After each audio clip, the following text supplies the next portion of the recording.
કે ભાઈ આ ભાઈ એવી કોમેન્ટ કરી છે કે રોડ ઉપર ગાયું જ રખડે, ભેંસું કેમ નહીં? તો એ ભાઈને મારે જણાવવું કે બુઢા આશ્રમમાં મા બાપ જ હોય છે, ભાઈ બેટી બેન બુવા કેમ નહીં?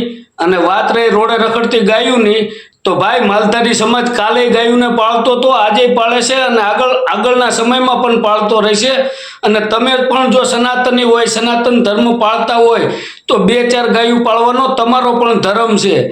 અને આ તમારા લીધે જ ગાયું રોડે રખડે છે। તમને ગાયનું દૂધ નથી ભાવતું, ફેટ નથી ગમતા, ગાયના દૂધનો ચા હારો નથી થતો, આ બધી તમારા લીધે જ ગાયું રોડે રખડે છે।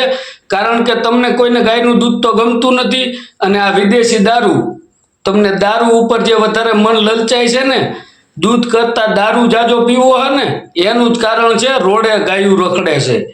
બાકી સનાતન ધર્મમાં જો તમે આવતા હોય ને તો રોડે રખડતી ગાયોમાંથી 2-4 તમે પણ પાળીને રાખો। માલધારી એક આમાં જવાબદાર નથી, આખો હિન્દુ સમાજ આનો જવાબદાર છે રોડે ગાયું રખડે ને એનો। બાકી માલધારી કાલે ગાયું પાળતો તો આજે પાળશે અને આવનારા સમયમાં પણ પાળતો રહેશે। પણ તમે પણ સનાતની છો તો તમે પણ 2-4 ગાયો અપનાવો અને રાખો।